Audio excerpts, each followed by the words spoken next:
Esta época y durante todo el año la verdad es que uno puede sufrir algún accidente o tenga algún padecimiento y uno estar en esa emergencia. Y saben ustedes que los cuidados inmediatos pudieran determinar el futuro o la seguridad de esa persona.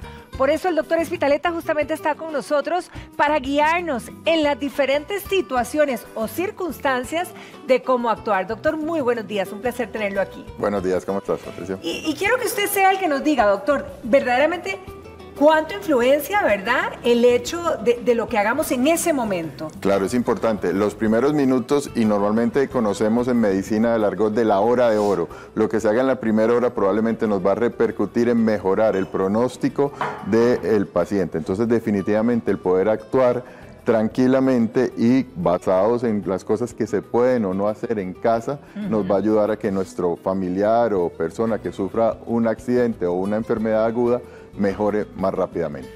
Ok, vamos a ubicarnos en diferentes situaciones ahí, ¿verdad?, que pudieran suceder. Imagínense ustedes estar en la Avenida Central, por ejemplo, y de repente alguien entra en un cuadro de un ataque cardíaco. ¿Qué hacer? Eso es muy importante, que tenemos que tener, uno, conservar calma, dos, hacer que alguien por favor active el sistema de emergencias. Si nosotros somos la persona que probablemente más sabemos alrededor, tenemos que indicarle a las otras personas que por favor llamen al número de emergencias, el 911, para que pueda venir ayuda especializada lo más rápido posible. ¿Y mientras tanto? Mientras tanto, entonces, podemos enfocarnos en algunas situaciones básicas. Normalmente, si hay sitios concurridos, centros comerciales, aeropuertos, hay unos aditamentos que podrían ayudarnos mucho, que se llaman desfibriladores externos automáticos.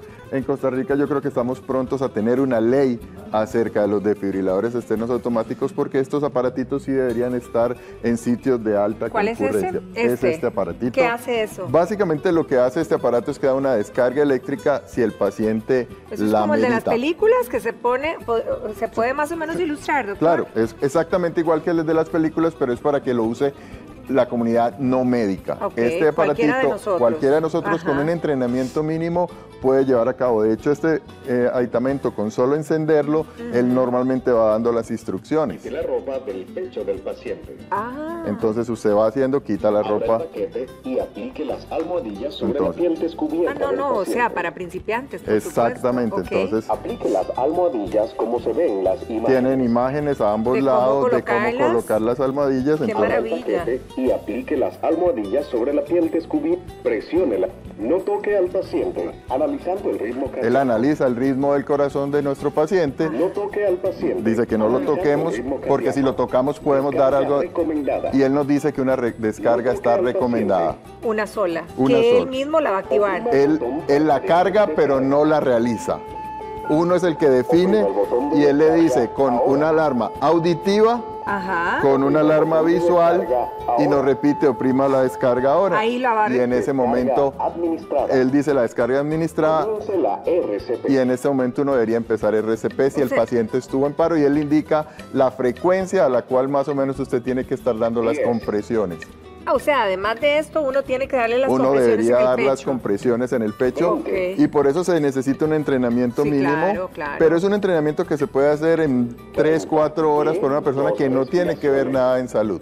Inclusive voy a apagarla con un momento, la Asociación Americana de Corazón autorizó hace un par de años que uno dé solo compresiones torácicas, porque siempre la gente tenía la idea de que si tengo que dar respiración boca a boca, que si me contamino, que si no, entonces... Pero ¿verdad que hoy por hoy hay un dispositivo incluso que se puedan dar para darle la respiración de boca a boca? Sí, pero igual lo que dicen es que a veces para personal de no salud no es tan eficaz esas ventilaciones que estamos dando. Es mejor la compresión. Entonces realmente uno puede seguir el protocolo de compresiones torácicas solas más desfibrilación externa. Entonces estos aparatitos en la comunidad, si estamos ante un paro cardíaco, probablemente logren salvar vidas, porque el ritmo del corazón que más frecuentemente presenta un adulto cuando hace paro cardíaco es una fibrilación ventricular. Ahora, si no tenemos nada, ¿cuál sería la recomendación? Si no tenemos nada, primero, obviamente, el paciente cayó inconsciente, intentar ver cómo está, activar el sistema de emergencias 911 inmediato para que llegue la ayuda. Sí. Si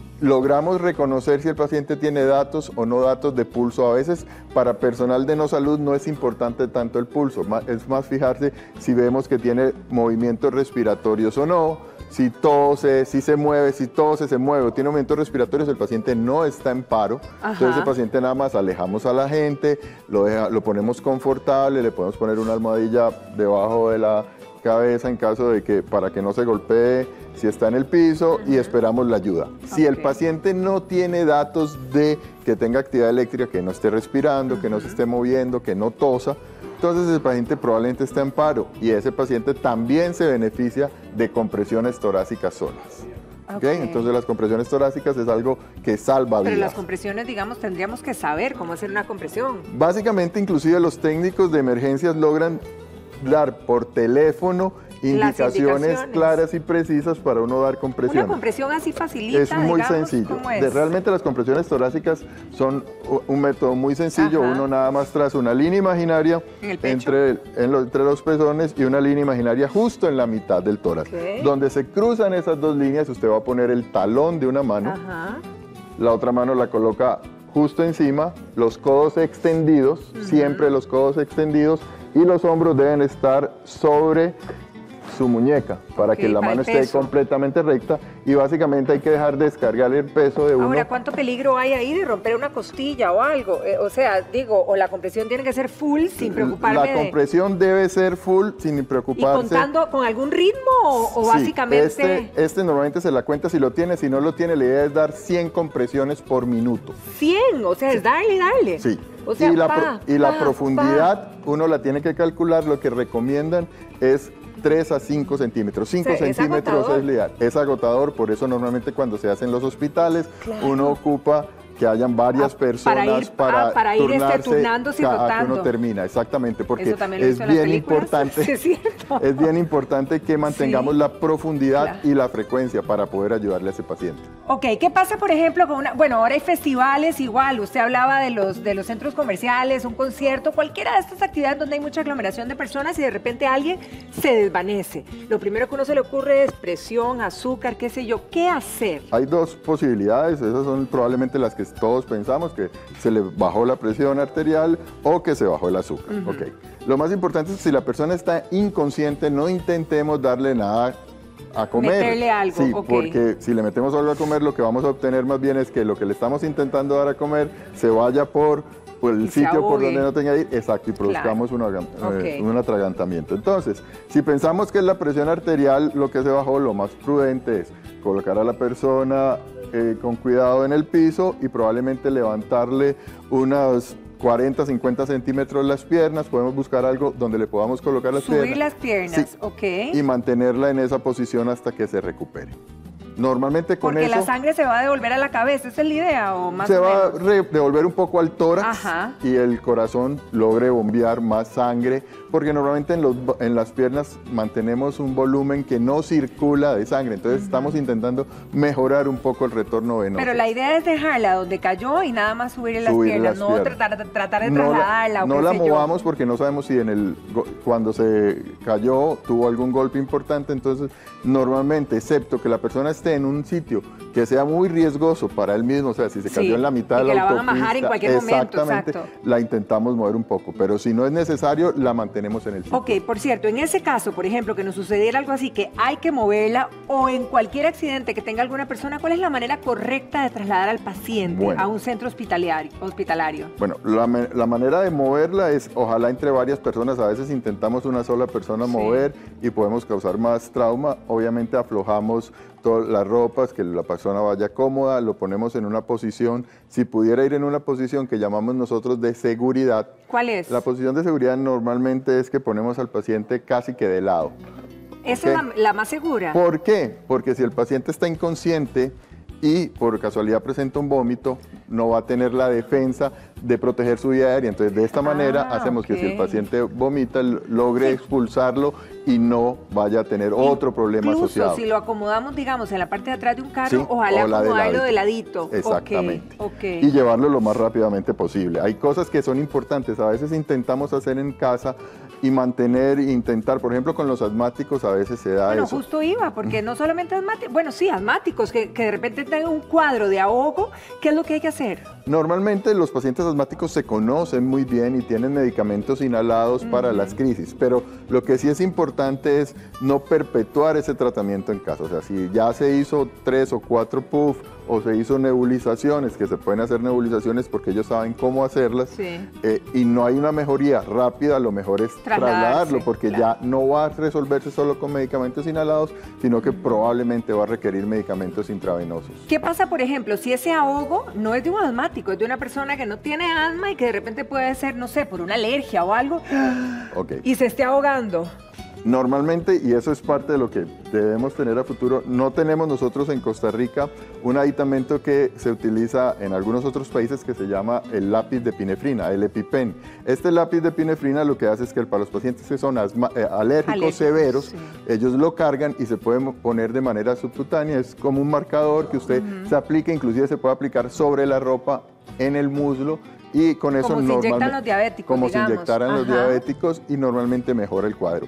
Cuando hacemos una reacción alérgica severa, pues lo más importante es trasladarlo, porque si vemos que la cara se está hinchando, que el paciente se le empieza a dificultar hablar o respirar, es una emergencia médica y tiene que ser trasladado lo más rápido posible para que pueda recibir ayuda médica rápida que le va a resolver, y normalmente resuelve de manera segura y rápida con algunas pequeñas medidas.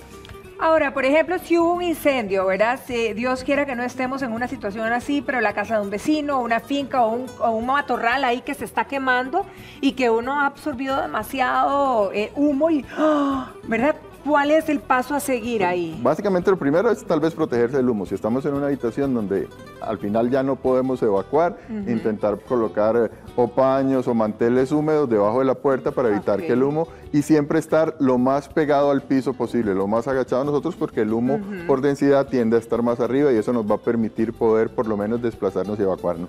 Una vez ya salimos del sitio, normalmente la siguiente medida es oxígeno suplementario. Entonces normalmente por eso llega la ayuda, todas las ambulancias tienen oxígeno para poder administrar oxígeno suplementario, evaluar si no hay quemaduras, porque a veces pensamos solo en las quemaduras superficiales, pero podemos tener quemadura por el calor y por el humo de la vía aérea, y esto ya amerita tratamientos más avanzados. Hay que limpiar todo eso, como colocarle un tubo endotraqueal, mantenerlo con respiración mientras el epitelio se regenera y otras cosas. Pero básicamente las medidas serían protección, uno, estar lo más cerca probablemente al piso, porque el humo tiende a estar más alto, proteger los sitios por donde nos puede ingresar humo, intentar evacuar, y obviamente oxígeno suplementario sería la medida inicial. Doctor, ¿qué es ese perrito? Me tiene, pero... Básicamente estos son dos aparatos que son similares, son un nebulizador que se utilizan para los asmáticos en casa. Este es uno de adulto. ¿Y por dónde sale? Básicamente lo que uno hace es conectar acá la fuente. Esto debería de tenerlo, digamos... Si uno tiene asmáticos en la familia o personas muy alérgicas. ¿Esto es para cuadros de crisis o cada tanto uno hay que nebulizar? De crisis. Realmente, pura crisis. Normalmente el tratamiento agudo es solo con inhaladores realmente. Este es un nebulizador que a veces el paciente es incapaz por la crisis, precisamente que necesita que alguien le ayude. Que le pongan algo porque no puede hacer una inhalación adecuada. Entonces, esto es un nebulizador, y básicamente este es uno de adulto que no necesita ningún aditamento especial, y esto es básicamente uno para niños. Lo mismo, pero digamos para que el niño vea algo simpático. Para que no le cause tanto estrés. Shock y estrés. Exactamente. Bueno, sí, yo creo que más de un adulto podríamos ponerle ese también. Doctor, muchísimas gracias. Como siempre es un placer tenerlo aquí. Gracias por las recomendaciones y ojalá pues le sirvan. Ojalá no pase nada, ¿verdad? Pero eso mejor preparados. Prevenir primero. Que lamentar. Que Dios lo acompañe, Doc. Feliz día. Igual. Bien, nos vamos para el Jardín Ítalo. ¿Qué tiene usted?